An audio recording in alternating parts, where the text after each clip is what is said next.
उत्तराखंड हरिद्वार में एक धर्म संसद हुआ। क्या हुआ? अब धर्म संसद में उत्तराखंड में बीजेपी की सरकार, आज भारत के प्रधानमंत्री नरेंद्र मोदी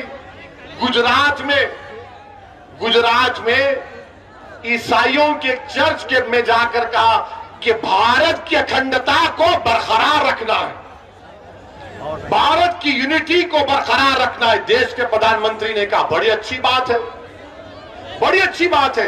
मगर हम देश के प्रधानमंत्री से पूछना चाह रहे हैं कि उत्तराखंड में आपकी सरकार है और उस सरकार में वहां पर एक धर्म संसद हुआ जिसमें उसका नाम क्या रखा गया? इस्लामिक भारत में सनातन का भविष्य, ये हुआ है। अच्छा, उसमें क्या कहा गया? उसमें चलिए मैं लफ्ज़ मुसलमान नहीं बोलूंगा क्योंकि योगी और मोदी और उनके चमचों को बड़ी आपत्ति होगी। मैं ये कहूंगा कि उन्होंने असदुद्दीन ओवैसी के बारे में ये कहा, एक महाशय ने कहा कि काश मैं एमपी होता तो मनमोहन सिंह को गोलियां मार देता। देश का मनमोहन सिंह 10 साल का प्रधानमंत्री,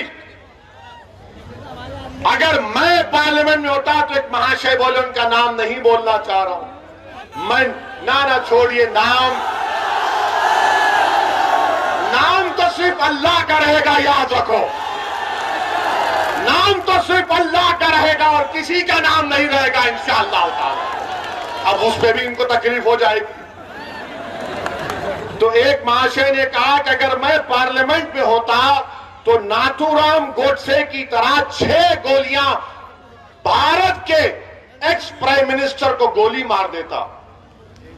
अब आप सोचिए थोड़ी देर के लिए, जो मोदी के भक्त हैं उनसे भी कह रहा हूं, अगर कोई फेसबुक पर योगी और मोदी के बारे में कुछ अनाप शनाप लिख दे तो 4 घंटे के अंदर हजरत पुलिस उसके घर को पहुंच जाती, चल हमारे साथ। खाली फेसबुक पर देश के एक प्रधानमंत्री के ओहदे पर रहने वाले मनमोहन सिंह से कहा जा रहा है कि अगर हम होते तो तुझे 6 गोलियां मार देते। आपको मालूम,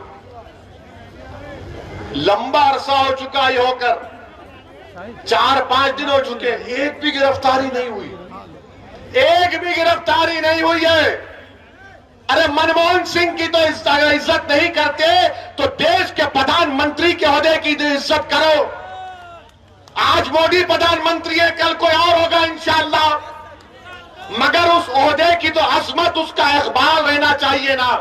कोई कैसे खड़े होकर कह सकता है, कोई कैसे खड़े होकर कह सकता है कि मैं पार्लियामेंट में होता तो 6 गोलियां मार देता? मगर कोई एक्शन उत्तराखंड की बीजेपी की सरकार ने नहीं लिया। एक और महाशय थे, उन्होंने क्या कहा? उत्तराखंड के ईसाइयों को कहा क्रिसमस नहीं मनाना, क्रिसमस मनाओगे तो फिर तुम्हारी खैर नहीं है।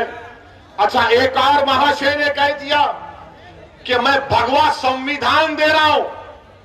अब हम पूछना चाहते हैं मोदी जी से, क्या आप ये भगवा संविधान को लेकर आएंगे या अंबेडकर के बना हुए संविधान को बरकरार रखेंगे? संविधान की धज्जियां उड़ाई जा रही है। बीजेपी, नरेंद्र मोदी सन्नाटे में है।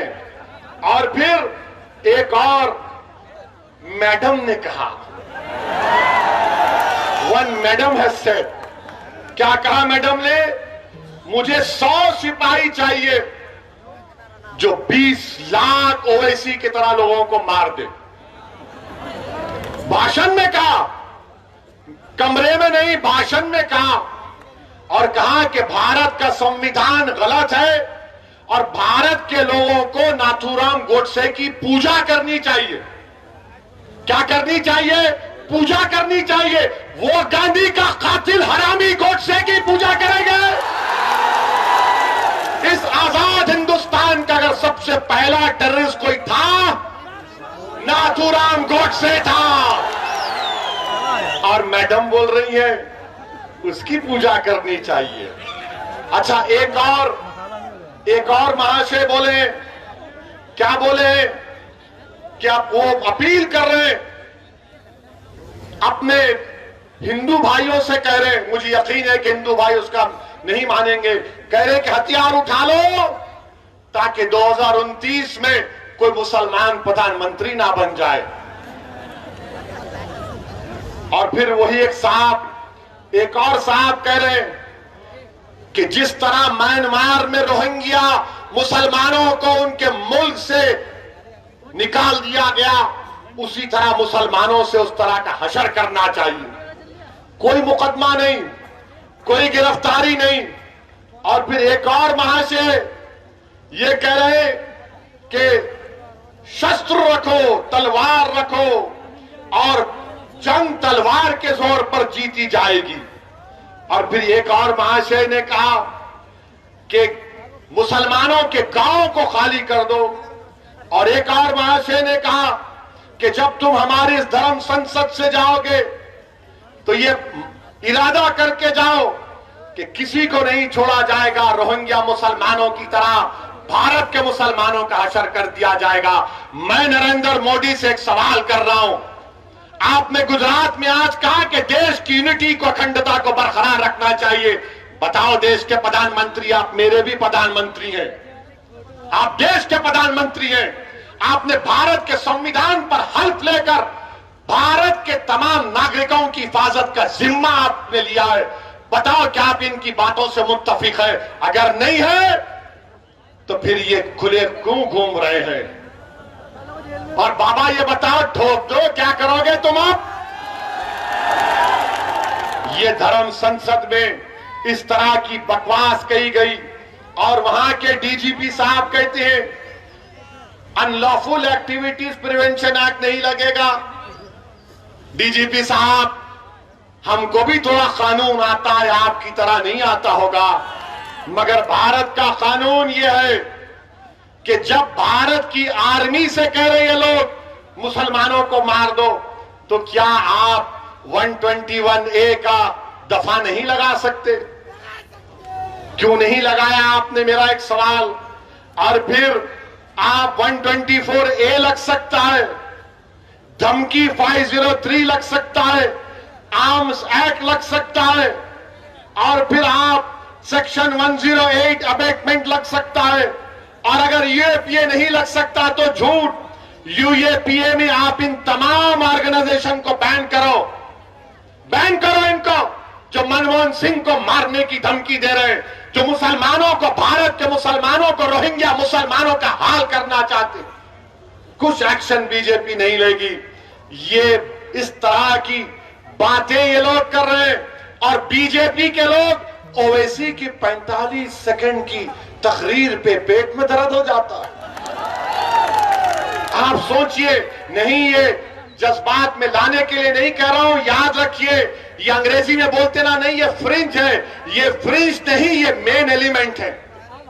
जो बीजेपी इनकी सरपरस्ती कर रही है, बीजेपी इनकी तायीद कर रही है, संघ परिवार इनकी सरपरस्ती कर रही है, और इस तरह के बुरे ख्यालात इनके।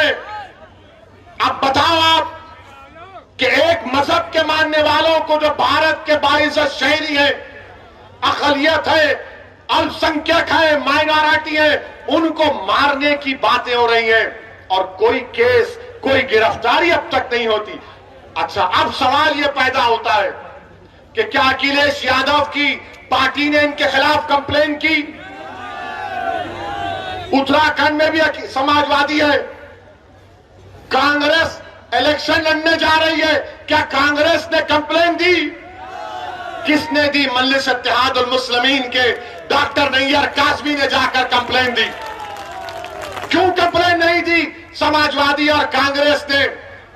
तो बोलेंगे वो वोट नहीं मिलेगा हमको, वो वोट नहीं मिलेगा हमको। अरे तुम वोट की क्यों बात कर रहे? देश को बचाओ। जब देश बचेगा तो जमहूरियत रहेगी। ये देश में अनार्की पैदा करना चाह रहे, मगर समाजवादी कुछ नहीं बोलेगी, कांग्रेस कुछ नहीं बोलेगी। और क्या बोलेगी? ये ओवैसी का भड़काऊ भाषण होता है।